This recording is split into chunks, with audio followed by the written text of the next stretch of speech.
Hi guys, welcome to my channel. Today I want to bring you all the supplements and books that we use to complement our story of the world.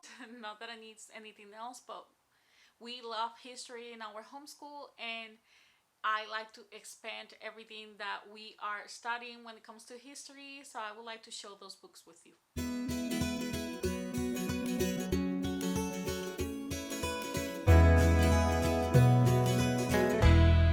Hi guys, welcome to my channel. My name is Emma. In here we talk about homeschool, anything that has to do with homeschool. I like to sprinkle a little bit of motherhood and lifestyle.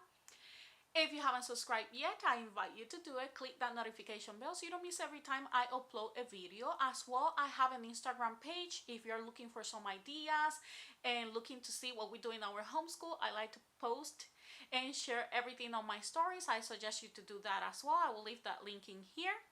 But today I want to share with you all the books that we use for our story of the world. We are doing Middle Ages, which is from the fall of Rome to the rise of the Renaissance, and I have it in here. So this is what we are using. In here I have the storybook. It goes through story or narration, however you want to call it. It goes through story format and we love it. My son is having fun with this program and I liked it as well. We have learned a lot. Here I have the test and answer key, and in here I have the activity book. Okay, I would like to show you guys and give you an idea of how we use this. First, I grab the storybook and I just read the chapter. If it has 2 or 3 sub-themes, what I do is I divide each sub-theme in a day. So I read one sub-theme a day, the next sub-theme the next day, and so forth. And let me just give you an example with one of the chapters here. If we look at chapter 4, let me see if I can see it here, right here. You can see that it has a couple of sub-themes in here, a few I will say.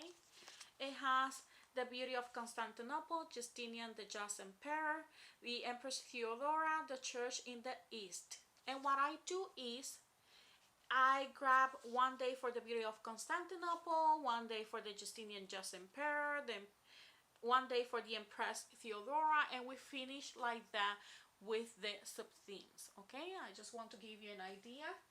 Then we use the activity book. So one day we do the maps, the next day we do the coloring pages, and usually for Fridays and Saturdays that I leave the activities, just because it takes us time if we do a mess or if we want to take our time because it's something that we enjoy. It's a theme that we want to do all the projects. You know, it has a different type of projects for each chapter. And if we want to do more than one project, I like to usually do Fridays and Saturdays because then we can take our time with what we have to do and it's easy for us. Okay, I use the test and answer key just as a way to let me know if he's grasping the concepts, if he's grasping the material. And I just look at what he answers and decide if he needs a little bit more of a review or if he needs a little bit more of reviewing a little bit on the chapter. And this is how it looks. I don't actually grade. I do correct if he has something wrong. And let me just give you an example here and put some points in there, so kind of like for him to have an idea. But it's not anything to traumatize him. It's more to let him know. Sometimes I don't even show him. I just look at what he did and answer, and I know if he needs a little bit more of a review or no. I don't need for him to memorize all the information. He's still little and it's something that we are going to keep going with it. So I am not in a hurry for him. I don't want him to actually memorize. I want him to actually enjoy the information and from that learn. Okay, if I go and start telling him, look, you did something wrong in here, he will start trying to memorize the information, and you know that lasts for a little bit and then goes poof and disappear. So the idea is that he actually enjoys the information that he's learning enough to retain it on his brain and to have that information for when it's needed. So I have that book in here. We usually do it on Fridays, okay? And that's the only day that we do that book.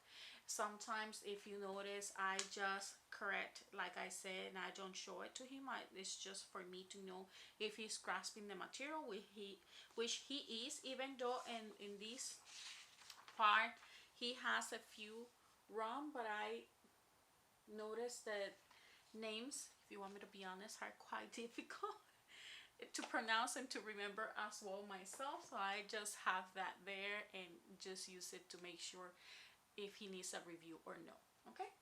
Next thing that I use with the program is this book. I use Gods and Monsters.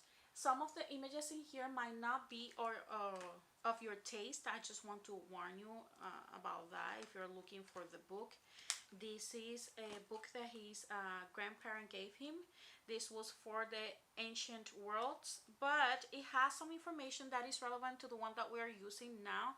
So I have it here just in case, and I have a lot of information in here. This book has a lot of information, but it has some images that you might don't like. Those images I don't show to him. I just give the information. I am looking in here to give you guys some of the pictures that I am talking about. An example, this one, not the best picture for a kid. This is a kid's book, but I didn't like that, so that's one of the images that I don't show. But the ones that I see that are relevant is I do let him see it. I just make sure that I am next to him while looking at the pictures, and I just show it to him, and that's it. Okay. Next one I use is the Osmore Encyclopedia of World History. This is a very colorful encyclopedia, and the way I use it is depends on what we are studying, the chapter that we are going through. I just looking here for more information. If it's something that he's very interested, he wants to get more information about it, I look in here. If I don't find anything in here, I go through the Kingfisher Encyclopedia. If you want to find this encyclopedia at a very reasonable price, you can look at Ollie's. That's where I found it. Comes with a cover. I just took it because it rips off, but it keeps it from getting a scratch or damage. But this is how it looks. We use this encyclopedia, very colorful, with a lot of information, lots and lots of information. I will try to leave links in the description box in case you are looking for this type of material. I will leave them there for you. But just to let you know, where I purchased this one was at Ollie's, and it was at a very reasonable price. I think I paid $12, maybe less for it.